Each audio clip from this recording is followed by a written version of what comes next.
How does it feel to be you? This isn't just the title of my talk. It's a question I genuinely want to know the answer to. How does it feel to be you? We'll return to that. But first, let's consider some other interesting questions for those still seeking their spark. What is your ikigai? Ikigai is the Japanese term for reason for being. It is the intersection of what you love, what you're good at, and what the world needs. English translations also include what you can get paid for, but that's not part of the original concept. What makes you flow? Flow is the psychologist Mihai Csikszentmihalyi's transcendent state of oneness between you and what you're doing, or self and experience. It results from the perfect combination of skill and challenge, and it enables peak experiences. What didn't your parents achieve in their lifetime? Another theory is that we all wish to pick up where our parents left off and carry forward. For example, once they were married, my mom never held a job outside of her home, but my dad was a workaholic, so it has been important for me to cultivate a meaningful career while always prioritizing my son and my husband.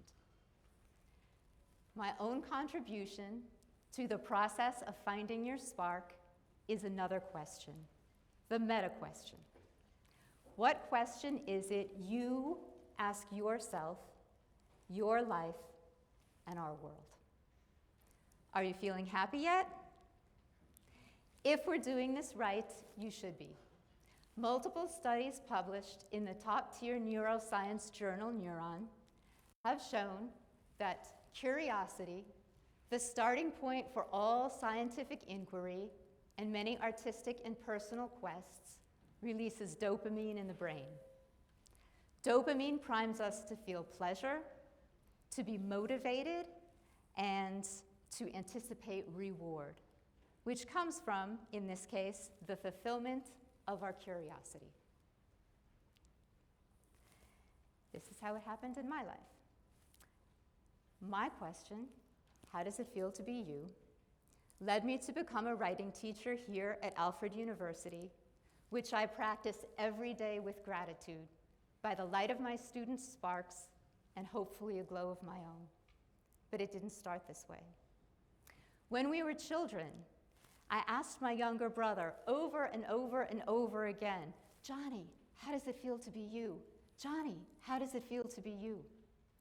My repeated queries brought me the astonishing truth that how it feels to be my brother is, and I quote, like me.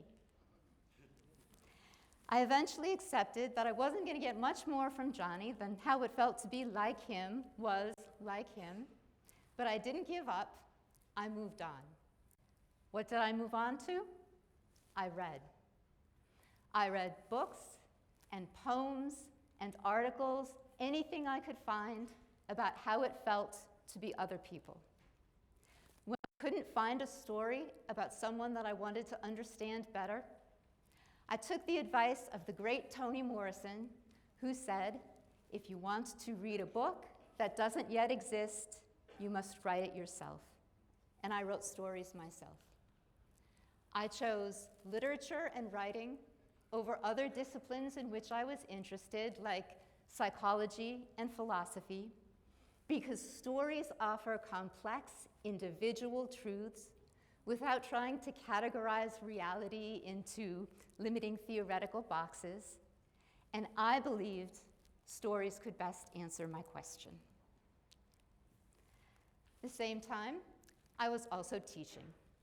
I taught my brother in neighborhood kids and Sunday school classes.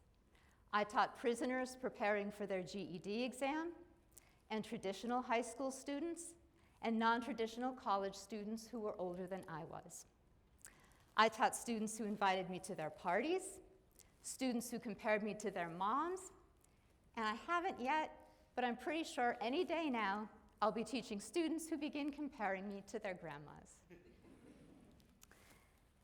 I loved my interactions with my students so much that I taught across the country, from the University of California at Davis, through San Antonio Community College and Binghamton University, to Alfred, which has become my home. It wasn't until recently, however, that the revelation came to me. My entire professional life has been about asking my students how it feels to be them. After the epic fail with my brother, I think I've come to ask the question better, more specifically and engagingly, like for a writing to research paper I assign here, in which I present my students first with a quote by the Trappist monk Thomas Merton, who says, "If you want to know me, ask me not where I live or what I like to eat or how I comb my hair, but ask me what I am living for in detail. And then ask me what I think is preventing me from living fully for the thing I most want to live for." My students describe one of the hopefully many things for which they are living. They identify an obstacle to that life or something that supports them along the way, and they research how to overcome the challenge or how to nurture the benefit and produce a plan for progress.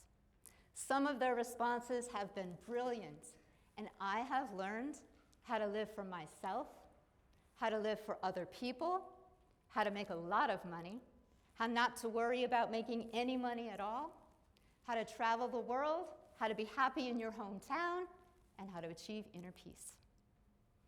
My entire professional life has been about helping my students want to explore their own life and themselves deeply enough to come up with their own answers.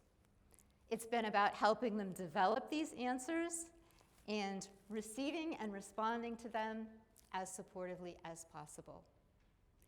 In return, for over 30 years, my students have been answering my childhood question and fulfilling the great curiosity of my life. For over 30 years, my students have been teaching me how it feels to be them. How it feels to be Noah, 13 years old and waiting for death in a hospital a world away from his home and living. How it feels to be Kenzie, reading a letter her father sent her from jail, telling her that she was the greatest disappointment of his life, but loving. How it feels to be Hannah, sexually traumatized through her entire growing up by someone she should have been able to trust, yet forgiving. My students have taught me some of the most important lessons of my life, and I love them for it. And they love that someone cares enough to want to learn about them. But back to you. My question for you remains, what question do you ask yourself? Or maybe, what question do you want to ask yourself, but haven't yet let yourself ask? If you think you don't have one, or you would like a suggestion to start with, one of the best I have heard comes from the Tibetan Buddhist scholar and principal English translator to His Holiness the Dalai Lama, Thupten Jinpa, who asks us to ask ourselves, what in the depths of my heart do I wish for myself, for my loved ones, and for all beings? Once you have your question, allow it to guide you gently to your next step, and your next step, and the step after that. Ask yourself, what one thing can I do today to move me closer to an answer, or maybe to another question? What choices can I make so that I progress even just a little bit forward? May all of your deepest hearted wishes come true. And my talk was supposed to end there. But news keeps happening, and pieces of our world keep burning, And I have thought very, very carefully about what I wish for myself, for my loved ones, and for all beings. And as perfect as I think my wish is, I know that it wouldn't match the wishes of many other people. It might not even match your wish. Our wishes could even contradict each other. And how would that work? Contradicting wishes. Asking myself the question. I've come to recognize that Thupten Jinpa is an enlightened guy, and I am not. He probably never intended us to mandate one wish or one truth or one answer for all beings, but simply to offer us the grace of holding all beings in the same light, the same love, the same prayer. For how could it be any other way? We are so interconnected that whatever we do to any one of us, we do to all of us. So what one thing can we do? What one step can we take to get us a little bit closer to the realization that our whole is made up of our great diversity, and our great diversity forms one sacred and interdependent whole? Maybe we could ask a question and genuinely want to know the answer. Maybe we could ask our partners and our children, our students and our teachers, our friends and strangers who don't think or see or be like we do. Maybe we could ask the animals and the stars and Earth herself directly, or in the silence of our souls, or simply by being attentive. How does it feel to be you? Thank you.